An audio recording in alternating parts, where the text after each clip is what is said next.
The Alien Academy had very strict safety rules. No predators, no high-gravity species, no war-born races with violent history, and under no condition, no deathworlders.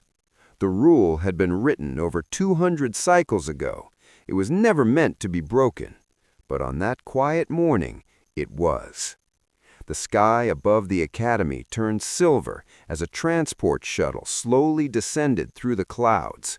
It did not look special. It was small, plain, quiet. Yet every student inside the academy felt it. Classes stopped. Teachers paused mid-sentence. Students rushed toward the tall glass windows that overlooked the landing platform. Whispers began to spread through the halls. A human. From Earth. Deathworld classification confirmed. The word moved like electricity. Deathworlder. Even the youngest students knew what that meant. Earth was listed in galactic records as one of the most dangerous natural planets ever discovered. Crushing gravity, unstable weather, massive oceans filled with creatures that hunted from below, land predators with sharp teeth and forward-facing eyes, frequent natural disasters, disease, war. And yet the species from that world survived. Not just survived, thrived. Some reports said humans could run for hours without stopping.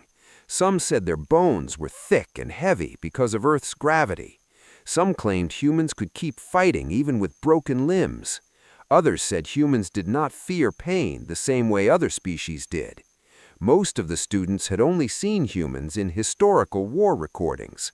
Blurry footage of armored soldiers walking through explosions, medical teams lifting debris that machines could not move, rescue workers entering burning cities. It was hard to believe those creatures were real, and now one of them was here. The shuttle doors opened with a soft hiss. A single figure stepped out. The academy platform became completely silent. Marcus Hale did not look like a monster. He was not tall compared to some species. He had no claws, no scales, no fangs, no armored shell. Just smooth skin, 2 arms, 2 legs, dark hair, a simple academy uniform. His face was calm, almost relaxed. He looked around slowly, observing everything. That calmness made several students step back, because predators in the wild often looked calm before they moved. A tall, insect-like student whispered, "That's it? That's the Deathworlder?" Another replied softly, "That's what makes it worse." A group of smaller students moved behind their larger classmates. The academy principal stood near the landing area, trying to look confident. "Welcome to Central Galactic Academy," the principal said politely. Marcus nodded once. "Thank you for having me." His voice was steady, deep, controlled, normal, too normal. As he walked inside, the hallway seemed smaller around him, not because of his size, but because of the tension. Students pressed themselves against the walls to give him space. He noticed, but he did not react. He kept walking calmly beside the principal. Above them, digital screens displayed incoming schedule information. And there it was, tomorrow. Physical education, gym class, mandatory for all species. The whispers grew louder. Is he going to join gym class? They can't let him. What if he hurts someone? Earth's gravity is almost twice ours. His muscles must be extremely dense. Someone else whispered, "I heard humans train by fighting wild animals for fun."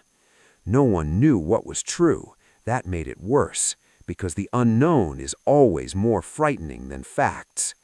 Marcus reached his assigned classroom. He stopped at the door. Inside, dozens of alien students stared at him. No one spoke. For a long moment, there was only silence. Then Marcus gave a small, polite nod. "Hello," he said simply. One student dropped their data pad. Another quickly picked it up, hands shaking. Marcus chose an empty seat in the back corner. He sat down slowly, carefully, as if the chair might break. That small action did not calm anyone. It only confirmed their fears. He was aware of his strength. He was holding back. Across the room, two students whispered again. "Gym class is tomorrow." "Yes. Do you think the instructors know what they're doing?" No one answered, because deep down they all felt the same thing. The academy had prepared for many dangers, but not this. The official rule clearly stated no deathworlders, and now one was sitting quietly in their classroom, not speaking, not moving, just waiting. And tomorrow would be gym class, and gym class was mandatory, no exceptions. The alien academy had just made a decision, and none of them were sure it was a safe one. Gym class at the academy was not simple exercise. It was carefully controlled physical training. The room was large and circular. The walls were reinforced with impact shields. The floor was soft but strong. Gravity generators were hidden in the ceiling, adjusting weight levels for different species. Every detail was designed for safety, because students at the academy were fragile in different ways. Some had light bones. Some had weak muscles. Some could not handle sudden pressure changes. Gym class helped them grow stronger without getting hurt. But today was different. Today, a deathworlder was inside the gym. Instructor Velrix stood near the control panel. He was tall and thin, with long folded wings resting behind his back. His hollow bones made him very light. Even normal academy gravity was slightly uncomfortable for him. He had read Marcus Hale's file 3 times. Human gravity tolerance, extreme. Muscle density, high. Bone structure, reinforced due to planetary pressure. Pain response, unusual. That last line bothered him the most. Unusual. What did that mean? Velrix adjusted the gravity level lower than normal, safer than normal, almost training level for small species. He cleared his throat. "Today, we will begin with balance and strength testing," he announced. The students stood in a wide circle. Marcus entered last. The doors slid open with a soft sound. Every head turned. Silence spread across the gym. Some students slowly stepped backward. Others avoided eye contact. Marcus noticed the distance growing around him, but he said nothing. He simply walked to the open space provided for him. His face was calm, too calm. Velrix tried to keep his voice steady. "Marcus Hale, step forward." Marcus obeyed immediately. His footsteps were heavier than the others, not loud, but solid. Velrix activated a small training drone. It floated forward, carrying a weighted metal sphere. The sphere was smooth and dark gray. It was used every year for strength measurement. It was calibrated for multi-species average ability. "For balance testing," Velrix explained carefully. Marcus nodded. The drone lowered the sphere into his hands. Several students leaned forward slightly. Some prepared to record the moment. Marcus wrapped his fingers around the sphere. It felt light, very light. On Earth, he had lifted heavier objects during basic school sports. He adjusted his grip slightly to get comfortable. The metal made a soft creaking sound. At first, no one reacted. Then a thin crack appeared across the surface. A sharp metallic snap echoed in the room. The room froze. No one moved. Marcus looked down at his hands, then at the cracked sphere. His eyebrows lowered in confusion. "I'm sorry," he said quietly. He loosened his grip immediately. The damage was already done. The crack widened slowly. A small piece of metal fell to the ground. The sound it made when it touched the ground felt louder than it should have. Whispers began instantly. He broke it. That sphere survived impact drills. He didn't even try. Velric swallowed.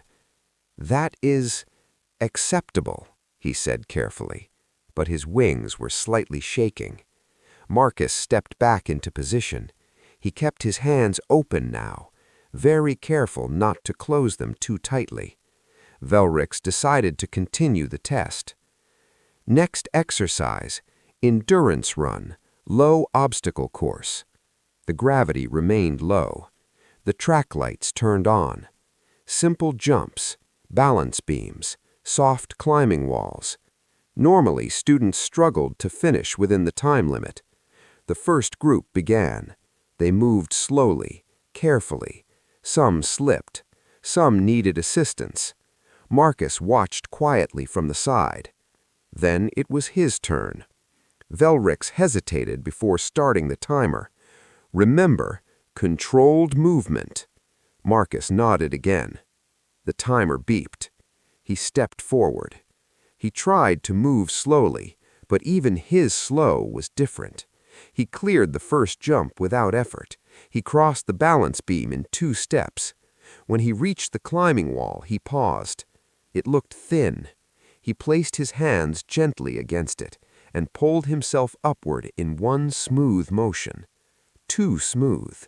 The top edge of the wall cracked slightly under the sudden upward force. Gasps filled the room. Marcus immediately dropped back down. "I can go slower." That made it worse. He was already holding back. Velrix ended the test early. "That will be enough for today," he announced quickly. The students were not looking at Marcus with curiosity anymore. They were looking at him with something else. Fear. Not loud fear, not screaming panic, but quiet fear. Because the human had not shown aggression. He had not shown anger. He had not even shown effort. And yet, equipment designed for multiple species had failed in his hands. As the class ended, students left in small groups. They kept their distance. Marcus stayed behind for a moment. He looked at the cracked sphere resting on the floor. Then he looked at his own hands. He slowly closed his fingers into a fist, then opened them again, very carefully. For the first time since arriving at the academy, he looked slightly unsure, not of others, but of himself. And across the room, Instructor Velrix watched him and began to wonder if allowing a deathworlder into gym class was not just risky, but dangerous in ways they did not fully understand. Instructor Velrix did not end the session. He should have. The cracked wall, the broken sphere, the fear in the room, those were warning signs. But Velrix believed in structure, in discipline, in routine. If he stopped now, it would confirm what everyone feared, that the human did not belong. So he made a decision. "We will proceed to endurance drills," he announced. His voice sounded calm, but inside he felt uneasy. The obstacle course rose from the gym floor. Platforms lifted, balance beams extended, timed walls locked into position. This was a normal part of training. Students were divided into groups. The first group began. They moved slowly through the course. A 4-foot jump looked difficult for some. The climbing wall required assistance. One student slipped from a beam, but landed safely on the soft floor. Everything looked normal, safe, controlled. Then it was Marcus's turn. He stepped forward quietly. The other students moved farther back than necessary. Velrix activated the timer device in his claws. Marcus looked up toward the ceiling. He studied the gravity indicator lights. Then he asked a simple question. "What gravity setting is this?" Velrix checked the panel. 40% of standard academy gravity. Marcus paused. His eyes shifted slightly. "Oh." That was all he said. Just one word, but something about the way he said it made several students nervous. Velrix activated the timer. "Begin." Marcus moved forward. At first he tried to move slowly. He stepped carefully onto the first platform, but even his careful movement was powerful. He reached the first jump. It was 12 feet high. Most species needed a running start and climbing grip. Marcus bent his knee slightly, then pushed upward. He cleared the wall in one smooth motion. No struggle, no hesitation. He landed on the other side. The reinforced floor cracked under the force of impact. A sharp sound echoed through the gym. Gasps filled the air. Marcus froze. He looked down at the cracked floor. "I'm okay," he said quickly, but no one had asked. The next section required balance across a narrow beam. Marcus stepped onto it. The beam bent under his weight, not because he was heavy, but because Earth gravity had made him dense, solid, stronger than the material expected. Halfway across the beam, a smaller student behind him slipped. The student lost balance and began falling toward the lower level. It happened fast, too fast for anyone else to react. But Marcus turned instantly. He reached out, caught the falling student mid-air with one hand. No strain, no effort. He placed the student back on the platform gently. "Careful," Marcus said softly. The student stared at him, shaking, not from injury, from fear. Marcus continued.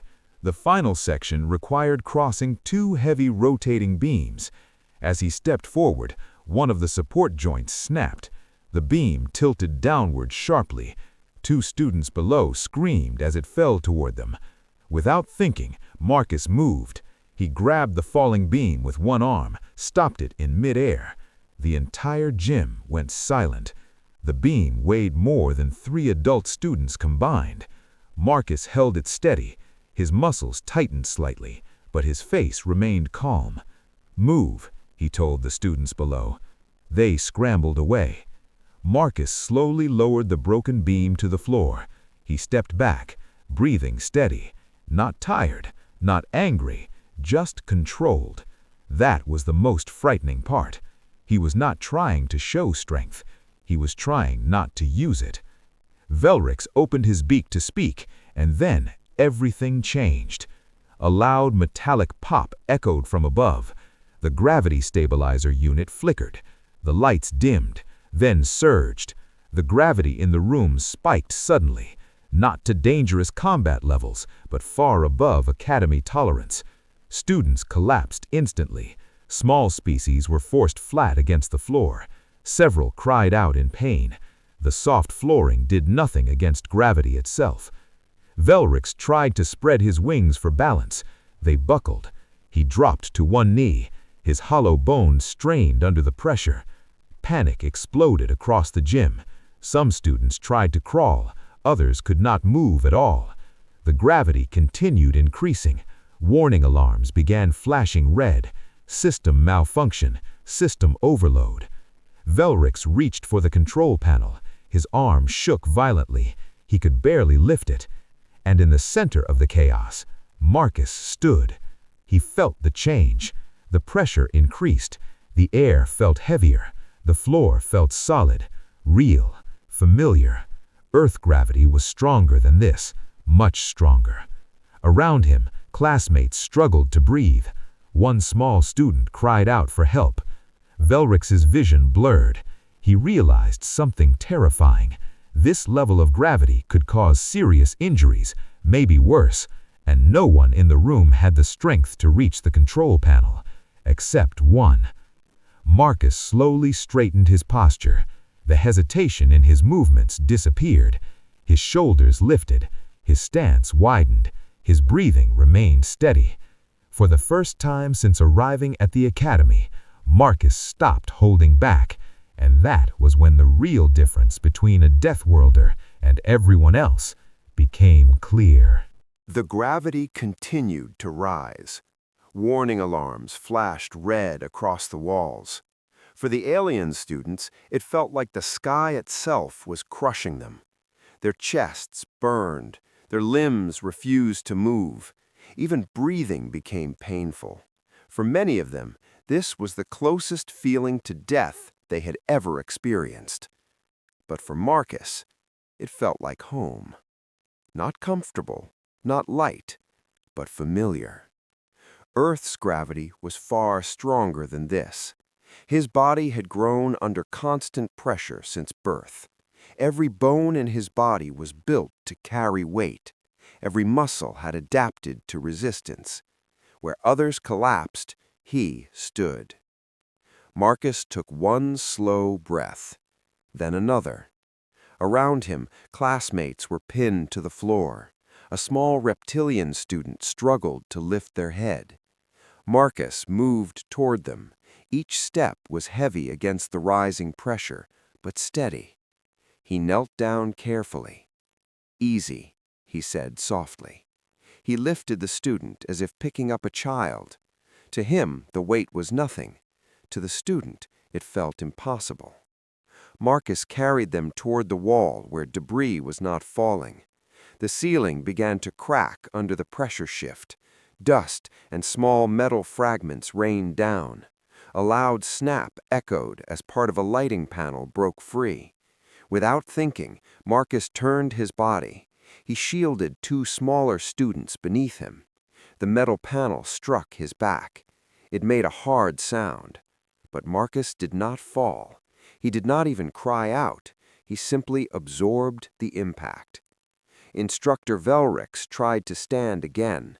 His wings trembled violently. His hollow bones were not made for this gravity. He collapsed forward. Marcus saw him. He moved quickly. He placed one hand gently on the instructor's shoulder. "Don't fight it. I've got you." His voice was steady, not loud, not dramatic, just certain. Velrix looked up at him through blurred vision. For the first time, he did not see a threat. He saw strength. Marcus lifted Velrix carefully and carried him toward the safer section of the gym. Other students watched in disbelief. The deathworlder they had feared was protecting them. The gravity continued pressing down. Time was running out. The stabilizer unit in the ceiling sparked violently. If it failed completely, the pressure spike could cause serious injuries. Marcus looked up at it. It was mounted high near the control structure, too high for most species to reach in this gravity. Marcus stepped toward the central pillar. Each step left small cracks in the reinforced floor. He bent his knees slightly, then jumped. Under this gravity, the jump looked impossible, but he reached the upper platform with both hands. The metal edge bent under his grip. He pulled himself up. Sparks flew into his face. He did not flinch. The stabilizer panel was jammed shut. The emergency latch had fused. Marcus grabbed the edge of the panel. The metal resisted. On Earth, he had trained in worse conditions. He tightened his grip. The metal groaned, then bent. The panel tore open.